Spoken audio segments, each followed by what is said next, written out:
할렐루야, 사랑하는 성도 여러분, 오늘도 하나님께서 우리에게 금요일이라는 정말 금과 같은 하루를 허락해 주셨습니다. 금과 같은 금요일, 오늘 하루 하나님의 은혜 가운데 승리하시는 저와 여러분 되시기를 주님의 이름으로 축원드립니다.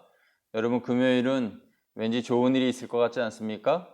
항상 매주 금요일이 되면은 기분이 좋고 즐겁습니다. 그냥 그렇습니다. 오늘이 그런 금요일입니다. 여러분, 그 금요일에 하나님께서 내게 놀라운 은혜를, 특별한 은혜를 베풀어 주실 것을 기대하면서 오늘 하루를 우리가 힘차게 시작했으면 좋겠습니다.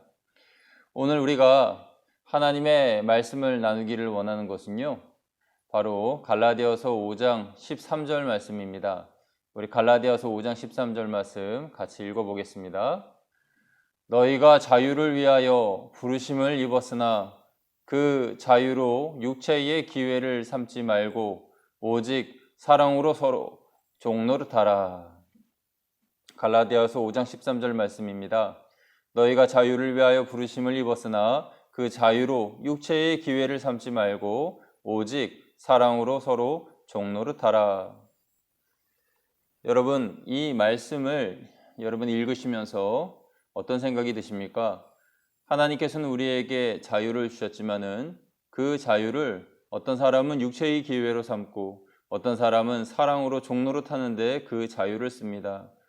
대표적으로 여러분들에게 오늘 소개해 드릴 분은 바로 우리 한국교회의 초기의 선교사님으로서 처음 복음을 전하신 이분이 누군지 아시겠어요?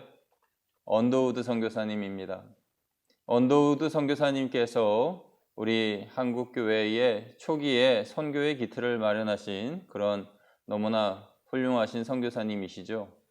그런데 선교사님의 이런 일화 중에 이런 이야기가 있습니다. 선교사님이 사역하시던 그 어느 때에 조선 땅에 장티푸스가 창궐하였던 때가 있었습니다. 지금처럼 의료 기술이 발달해 있고 의학이 발달해 있는 때가 아니라 그때에는 병이 걸리면 그대로 죽고 금주를 쳐놓고 지경을 그 지역을 넘지 못하도록 그렇게 주의를 주는 그런 방법밖에 없지 않았습니까?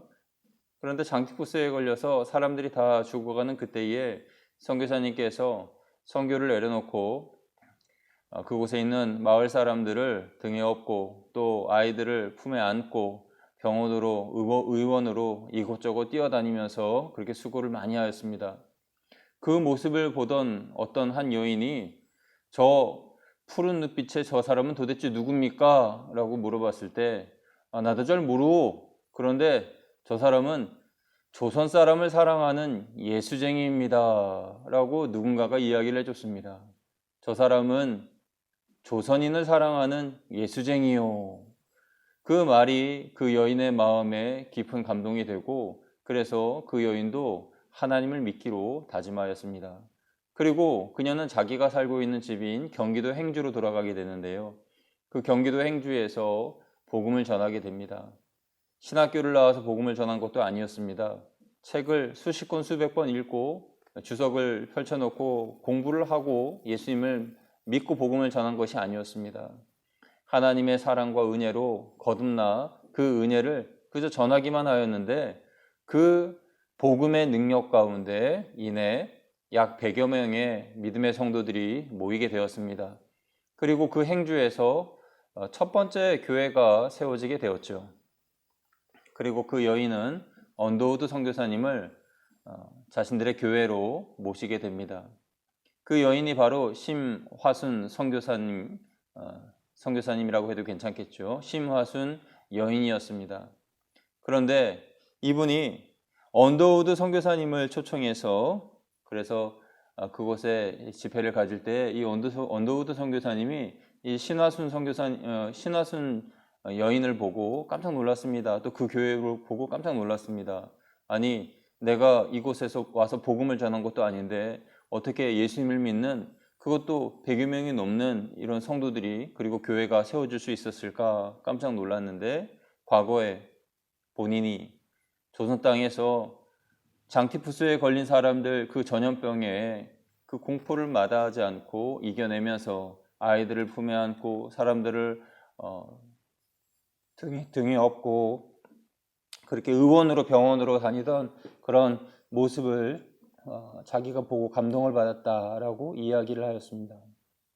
갑자기 제가 목이 메네요.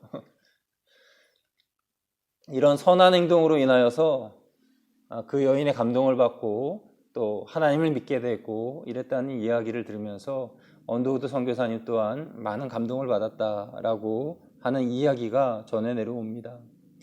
여러분, 우리는 하나님으로부터 자유를 받았습니다. 너희가 자유를 위하여 부르심을 입었다라고 말하였습니다. 그 자유로 육체의 기회를 삼을 수도 있고 그 자유로 서로 종노릇할 수도 있습니다. 우리 교회를 예를 들어 볼까요? 우리 교회는 지역 주민들과 상관없이 우리가 따로 예배를 드릴 수도 있고 모임을 가질 수도 있고 그리고 우리가 우리 좋은 대로 행할 수도 있습니다. 그러나 우리는 하나님께서 주신 그 자유로 인하여서 스스로 종이 되기로 결심했습니다. 그래서 서로 종노릇하고 이 지역을 섬기는 교회로서 종노릇하기로 마음먹어 예배를 모이지 않고 영상으로 예배드리게 된 것입니다. 또 이런 경우도 있을 수 있습니다. 남편으로, 아내로, 또 아빠로, 엄마로 내가 각각의 자유를 누릴 수 있지만은 그 자유보다도 책임을 더 감당하는 것이 그것이 나의 본분이다라고 한다면 자유보다 책임을 더 기쁘게 맞이할 수 있습니다. 며칠 전에 뉴스를 보니까요. 한동안 없던 뉴스가 또 신문지상에 올라왔더라고요. PC게임을 하던 어떤 부부가 PC방에서 게임을 하다가 아이를 몇 개월 안 된 그 아이를 굶겨 죽였다는 그런 뉴스의 내용이었습니다. 그 부부는요. 엄마로서 아빠로서의 책임을 감당하기보다 게임이라는 그 일탈의 자유를 선택한 것입니다. 일탈의 자유를 선택하여서 육체의 기회를 삼았고 그러므로 말미암아 그 시간 그때에는 그 사이버 공간 안에서 즐거움을 취했겠지만 정신을 차려보니 자신의 아이가 죽어 있었던 것입니다. 그들은 게임보다 자녀 양육을 먼저 선택하고 우선권을 두어야 했습니다. 종노릇하는 일을 힘썼어야 했습니다. 양육이 종노릇이라는 그런 뜻은 아닙니다. 먼저 내가 해야 할 책임이 있는데 그 책임보다 내가 지금 하고 싶어하는 그 아무 것을 행할 때에 나는 사회적으로 지탄을 받게 되고 책임을 감당하지 못함으로 하나님께 책망을 받을 수 있다라는 것입니다. 그리스도인은 자유를 입은 자유자입니다. 영적으로나 육적으로나 죄에 대해서나 모든 부분에 우리가 자유하며 삽니다. 그러나 그 자유로 우리는 육체의 기회를 삼지 않습니다. 우리 언더우드 선교사님처럼 어려울 때일수록 십자가의 정신을 가지고 섬기고 사랑하는 종이 되는 몸소 실천하는 그런 그리스도인들이 바로 저와 여러분들의 모습이어야 할 것입니다. 어려운 때에 우리가 어떤 것을 먼저 선택해야 할지, 과연 하나님께서 내게 주신 그 자유를 육체의 기회를 삼는 데 사용할 것인지 아니면 그리스도의 사랑에 그 책임을 감당하는 일에 쓸 것인지 선택하며 이후에 하나님께 칭찬받는 저와 여러분, 내 개인의 방종의 삶보다 대사회적인 그리스도인의 그런 사명에 초점을 맞춰서 그 사명을 감당하고 책임을 감당함으로 칭찬받는 저와 여러분 모두가 되시기를 주님의 이름으로 축복합니다. 기도하겠습니다. 하나님 아버지 감사합니다. 오늘도 새롭고 복된 한날 허락하심을 감사합니다. 이날에 하나님께서 우리에게 허락하신 놀라운 은혜를 우리 모두가 다 받아 누리기를 원합니다. 우리는 자유자로서 내 개인의 즐거움을 위하여 하루의 시간을 보낼 수 있지만 그러나 그 자유보다 더 고귀하고 가치 있는 그 시간을 위하여 하나님이 내게 맡겨주신 책임을 감당합니다. 우리 교회가 그런 책임을 감당하고 내가 가장으로서 책임을 감당하고 배우자를 위하여 자녀를 위하여 책임을 감당합니다. 대사회적인 책임도 감당합니다. 하나님, 그러므로 말미암아 우리 교회가 우리 그리스도인들이 세상으로부터 존경받고 사랑받고 칭찬받는 하나님께 영광을 돌리는 우리 모두가 될 수 있도록 주여 인도하여 주시옵소서.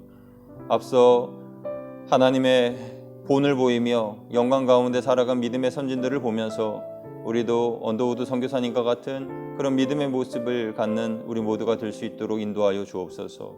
우리 주 예수 그리스도의 이름으로 감사하며 기도드리옵나이다. 아멘.